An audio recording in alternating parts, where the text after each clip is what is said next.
One man can ascend into his Christ consciousness and change the world, and this has been done on a singular level many times on this plane. It is going to be done now in many, many, many people as the planet begins its ascension into the new millennium of peace, understanding, and truth. We've been talking about how we individually can ascend to the Christ frequency, but what happens if most of us ascend together? This has reportedly happened before, such as the kingdom of Shangri-La or Shambhala that disappeared from our plane using the Buddhist teachings. But could it happen on a planetary level? This is not a thought experiment. This is exactly what those with direct knowledge of our spiritual truths say is our destiny. Whether they call it the Age of Aquarius, the New Earth, Judgment Day, or the Second Coming, End of Days, it's coming, and by many accounts, it's already in progress. Here's another way to think about it. If you overtax your body, eventually it will wear out, die, and rise to the next plane of frequency upon its death. So if you think of the Earth as an entity, often called Gaia, it shouldn't come as a surprise that our overuse and abuse of the Earth will similarly wear it out. It too will ascend to a higher plane to refresh and grow. Those whose body and soul can handle that frequency will join her in that transition. But we're getting ahead of ourselves. We're damaging the Earth with our focus on negativity and destruction. Recall that Seth explained that we get what we focus on. But how bad is it getting? Well, understand that this is not just a local problem anymore, not just even about Earth. Dolores Cannon amassed details about a new Earth from hundreds of clients over 5 years. According to one of her subjects, the Earth's contaminants and negative energy have actually destroyed many planets. It seeps into other dimensions and universes. That particular ascendant being was working to rescue and relocate the residents of damaged planets while simultaneously working to clean up our low-frequency Earth contamination by counteracting it with high-frequency energy.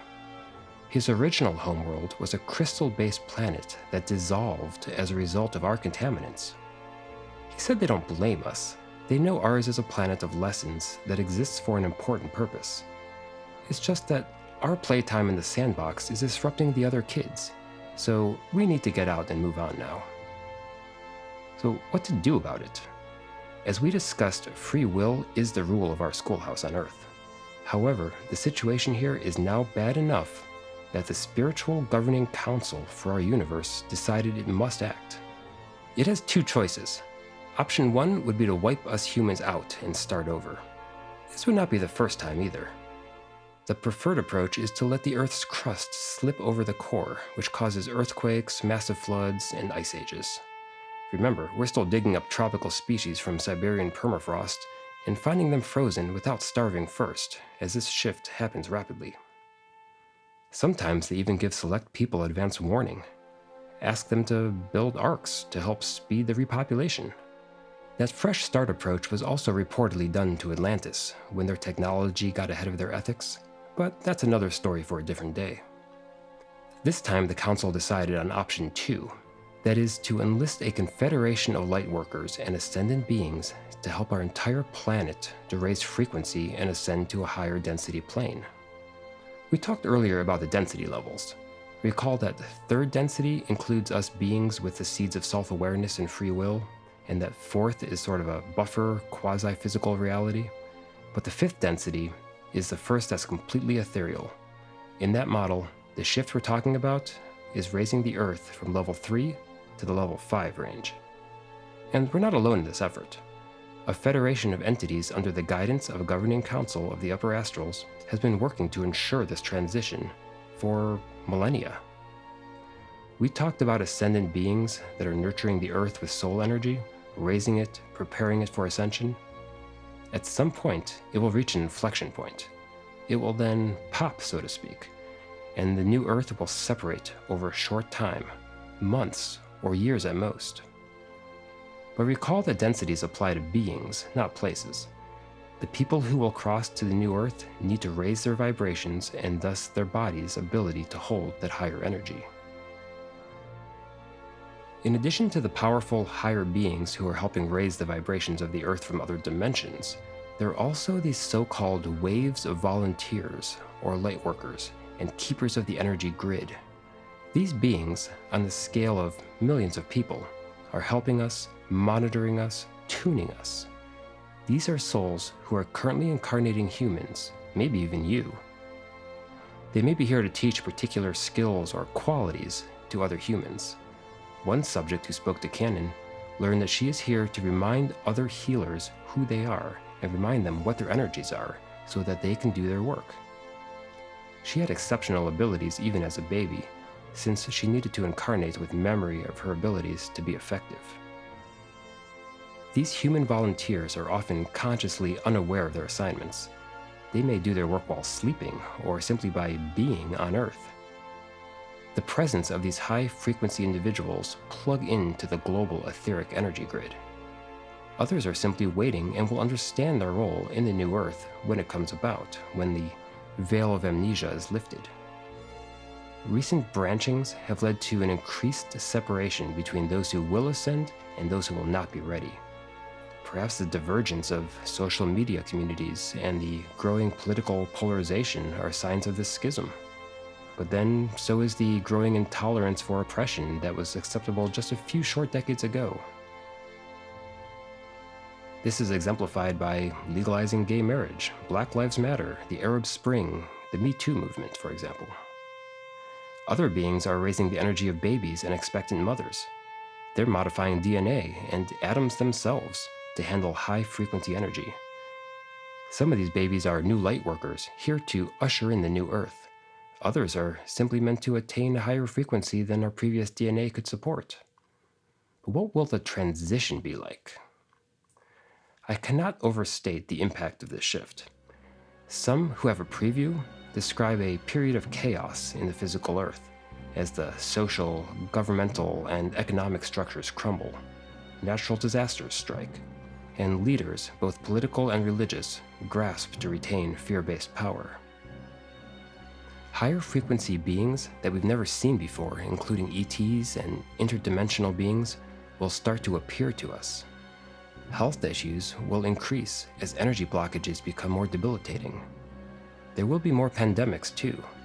Now, those who understand what's happening will help others remain calm and may encourage souls near this borderline to make the jump into the higher vibration. But as one of Canon's subjects states, don't get caught up with what's going to happen. You've got to focus on the light, and that's the challenge. For these people who are going to be on the new Earth, that's what's going to pull them back. That's what happens to many people who are on the path forward. They've been pulled back because they've got caught up in fear and sadness and regret and the black stuff. Focus on the fact that there's going to be this beautiful new existence, new dimension that many people are already moving into. However, for those who are of sufficiently high frequency and aware of what the transition means, the actual transition to the new Earth can be like stepping through a doorway. Some ascending may be completely unaware of the chaos and fear of the old physical world. They will notice feeling lighter, healthier, and negative emotions will fall away. But others will be aware of the separation. Revelations 21 in the King James Bible describes this grand event with the imagery of a different time. And I saw a new heaven and a new earth, for the first heaven and the first earth were passed away, and there was no more sea. And I, John, saw the holy city, New Jerusalem, coming down from God out of heaven, prepared as a bride adorned for her husband. It goes on to say, and God shall wipe away all tears from their eyes, and there shall be no more death, neither sorrow nor crying, neither shall there be any more pain, for the former things are passed away. So let's follow all this advice and focus on the good our sources expect. We hear the astral beings enacting the changes will direct a great wind of neutralizing energy that blows the physical pollution and the negative energy pollution from our atmosphere, surface, and even reaching inside the Earth's core. This also cleans the vibrations of humans. The wave clears a lot of concepts we hang on to. They neutralize depression, misery, money, religion. We'll understand all things differently and get a new beginning. Time itself will reset. It will become a new page. What will it be like on such a new Earth, as these sources foretell? New colors, animals, flowers, new fruit that is perfect for us, it will be beautiful. For example, one of Canon's subjects describe a new custard apple fruit that is nutritious and delicious, being plentiful on trees. It is being developed by astral beings for us. People can keep their bodies in the new earth, at least for a while, but the bodies will change. They'll be transformed gradually to be stronger, younger, lighter, more capable, healthier, taller, with energy visible on the outside, practically glowing. Physical symptoms of the adjustment period will peak during the transition, but in the future, there will be no illness. The skills of today's energy healers will be shared by everyone in the future. Paul Selig described our body during ascension as, "The new self, the Christed self, is incarnating in the body you are in. The old self walks away and does not come back, because the old self was never truly there. It was always an illusion that you were separate from God. It was always an illusion that you were not loved by your fellow man." Our eating will change. We'll avoid chemicals, preservatives, and toxins in our food. We'll no longer be able to absorb animal protein, particularly red meat.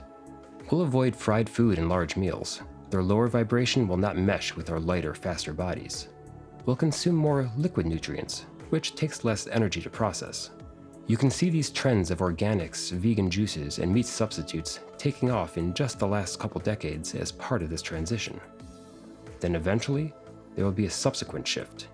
It will advance us further to pure energy beings, abandoning bodies altogether.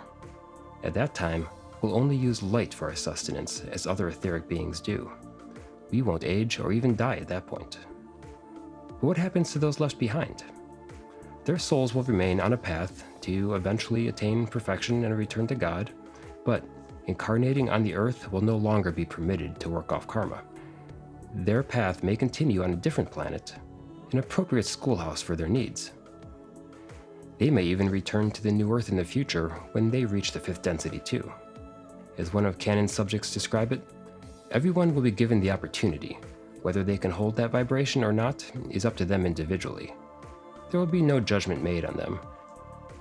But none will be destroyed, as the comments have been heard. They will be placed in an appropriate space for the vibrations that they are emitting. It is, by definition, difficult to plan for an extremely chaotic event coming at an unknown time. Even if not all of our plans come to fruition, it's always beneficial to have good intent, as one of Canon's subjects suggests. So, what can we do to prepare, assuming this transition is happening? 1. We make choices of light or heavy thoughts, actions, emotions, foods, numerous times per day, even per hour. Keep choosing the lighter options. 2. We need to let go of karmic debts. Simply letting go, forgiving, will serve us well as karma is discharged in the new earth. As Buddhists would say, practice non-attachment. 3. We should not be overly worried about those who are not ready to move on. Do not look back. Fear and grief risk one's own ability to ascend. We must remember that those experiencing the chaos are getting a learning experience per their own free will. And 4, don't worry. Once your vibrations are sufficiently high, you automatically move on to the new earth. There is no way to remain. You can't be left behind if you're able to move forward. And don't worry about young children either. They naturally have higher vibrations, which is why they can often see fourth density beings already. Help them with their emotions and diets, and be a pillar of stability, an example for them if chaos erupts around them. Does some of this sound similar to what religions have been telling us to do all along? To get into heaven or reach nirvana? That's interesting. I'll leave it at that.